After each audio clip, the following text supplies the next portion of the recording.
अस्सलाम वालेकुम। आजकल एक बहुत ज़्यादा स्कैम फैला हुआ है और वो क्या है कि जैज़ कैश के नुमाइंदे हो गए, इजी पैसा के नुमाइंदे हो गए, या बैंक फ़ोन या जो आपका बैंक अकाउंट है जहाँ पे जिस बैंक में, उसके नुमाइंदे जो हैं जो कि फ़ेक होते हैं, वो क्या करते हैं, वो फ़ोन करते हैं आपको आपके नंबर पे और फिर किसी तरीके से आपको वर्गला के आपके अकाउंट से सारे पैसों का सफाया कर देते हैं। मैं आपको जो वाक़या सुनाने लगूँ, आप वो सुनेंगे तो आप शॉक रह जाएंगे। कुछ दिनों पहले मेरी एक क्लाइंट है, उनके फ़ोन पे कॉल आती है जी जैज़ कैश के नुमाइंदे की तरफ से, और वो जैज़ कैश वाला नुमाइंदा कहता है कि जनाब आप जो है अपना जैज़ कैश का अकाउंट चेक करें, वो हैक हो चुका है, हमारे पास ये इन्फॉर्मेशन आई है।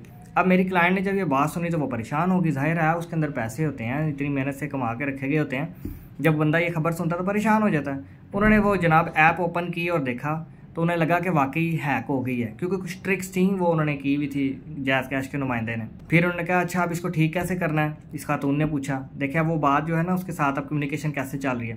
वो जैज़ कैश के नुमाइंदे ने कहा कि हमारी इन्फॉर्मेशन में आप हैक हो चुके हैं, आप ऐसा करें अपने व्हाट्सएप के साथ स्क्रीन शेयरिंग करें मेरे साथ, जिसे मिरर स्क्रीन कहते हैं। आजकल एक ऑप्शन आई है कि आप किसी के साथ भी अपनी जो स्क्रीन पे क्या चल रहा है वो दूसरे बंदे के साथ शेयर कर सकते हैं। उस खातून ने, मेरी क्लाइंट ने जो है स्क्रीन शेयरिंग कर दी ऑप्शन। अब हुआ क्या कि जो कुछ खातून की मोबाइल की स्क्रीन पे आ रहा था वो ज़ाहिर है उस फ्रॉडिये के पास भी जा रहा था। उसने कहा कि आप अब ऐसा करें, अपनी जो बैंक की ऐप है इसको ओपन करें। इन्होंने ओपन की, इसने कहा ऐसे ऐसे बटन दबाएं, ये दबाती नहीं, सादा खातून थी। फिर उसने कहा कि अच्छा ठीक है, मैं कोशिश कर रहा हूँ, आपका ठीक करने की कोशिश कर रहा हूँ, थोड़ी देर में ठीक हो जाता है। अभी जो है आप ऐसा करें, अपना जो है नंबर वगैरह मंगवाएं, OTP वगैरह ये वो। अब इन्होंने वो जिस तरीके से उन्होंने फ्रॉडिये ने कहा था, इन्होंने कर दिया, OTP मंगवाया। उस बंदे ने, ये जो बंदा है जो फ्रॉड कर रहा था, OTP इनसे मंगवाया नहीं, ना पूछा, लेकिन स्क्रीन जो कि शेयर हुई थी तो वो OTP कोड देख रहा था कि जनाब क्या शेयरिंग हो रही है, क्या मामला चल रहे हैं। जैसे ही OTP कोड इनके पास आया, ये भी कर रही थी मैनेज मोबाइल को, और जैसे जैसे वो कह रहा था, इतनी देर में इनके अकाउंट से 40-50 हज़ार रुपये सफाया हो गया। जब वो सफाया हो गया फिर इनको समझ आई कि जनाब ये तो मेरे साथ फ्रॉड हो गया। फिर इनको समझना है कि मैं क्या करूं।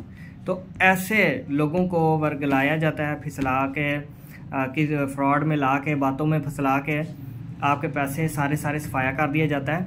मैं आपको यहाँ पे एक बात बताऊं कि दुनिया की कोई ताकत आपके अकाउंट से पैसे निकलवा नहीं सकती जब तक कि आप खुद इजाज़त ना दें। जब आप इजाज़त देंगे फिर ही पैसे निकलते हैं। अब जो फ्रॉडिये लोग होते हैं, जो फ्रॉड करने वाले लोग हैं, वो ऐसे तरीके इस्तेमाल करते हैं कि आप खुद ही अपने अकाउंट की डिटेल्स उनको दें, कुछ कोड्स वगैरह, कुछ पासवर्ड उनके पास जब चले जाते हैं तो वो आपके पैसे निकलवा लेते हैं, वरना आपके पैसे सेफ होते हैं आपके अकाउंट में। ये हमारी गलती होती है कि हम जैसे जैसे वो जो फ्रॉडिया होता है वो बात कर रहा है, हम उसकी बात में आए जाते हैं और वो सारे पैसे आपके फिर निकल जाते हैं, और फिर अफसोस के अलावा कोई बात रह नहीं जाती। मैंने फिर अपनी साइला को जो है कहा कि आप कंप्लेंट फाइल करें जैज़ कैश के हेल्पलाइन के ऊपर, और वो अगर ट्रांजैक्शन रिवर्स करते हैं तो ठीक है, वेल एंड गुड। आगे उन्होंने कंप्लेंट फाइल की, यानी कि ये एक सेपरेट इशू है। लेकिन इस तरीके से बहुत सारे लोगों के मेहनत से कमाए हुए पैसे ज़ाया हो रहे हैं। खुदारा डिटेल्स ना दिया करें किसी को, चाहे कोई FIA का नुमाइंदा बन के आपको फ़ोन कॉल कर रहा है, कोई अदालत से फ़ोन कॉल आ रही है, कोई बैंक अकाउंट के जहाँ पे आपका है वहाँ से आपको फ़ोन कॉल आ रही है। आप किसी भी तौर पर अपनी बैंकिंग डिटेल्स अगले को प्रोवाइड ना करें, वरना आपको पछतावे के अलावा और कुछ नज़र नहीं आएगा। मैं यहाँ पे ये बता दूं कि ऐसे सॉफ्टवेयर्स मौजूद हैं जो जैज़ कैश की तरफ से, अगर किसी ने कॉल फेक बनानी है तो नंबर जैज़ कैश का आ रहा होगा, इजी पैसे का भी नंबर उस पर शो हो सकता है, किसी फौजी हेडक्वार्टर का भी हो सकता है, FIA वालों का भी हो सकता है। ये आजकल के दौर में कोई मुश्किल नहीं है किसी की आवाज़ निकालना, किसी का फेक चेहरा दिखाना, किसी के फेक नंबर यूज़ करना। सो इन चीज़ों से आप थोड़े से तेज़ हो जाएं, अपने पैसे ना ज़ाया होने दें, क्योंकि फिर ये बड़ा एक हेक्टिक और पेनफुल प्रोसेस है पैसे वापस लेने का। उसमें भी चांस वाली बात है, वो शायद मिलते हैं नहीं मिलते, लेकिन बंदा पहले ही क्यों ना एहतियात करे। कोई भी नुमाइंदा कॉल करे, आपने कभी भी अपनी डिटेल्स नहीं देनी, बल्कि उससे बात ही ना करें। हाँ, 10 अकाउंट ब्लॉक हो जाएगा तो आप जाके खुलवा लीजिएगा, जो दफ्तर होगा मुतलका, वहाँ से आपको जेन्युइन खबर मिलेगी। फ़ोन कॉल्स पे बैंक वालों का तरीकाकार नहीं है, ना आपको ये रिलीफ फ़ोन पे दे सकते हैं, ना आपको कोई फ़ायदा दे सकते हैं। सारे मामला आपने इनके ऑफिस में जाके करने होते हैं, बायोमेट्रिक वगैरह भी ऑफिस में करना होता है।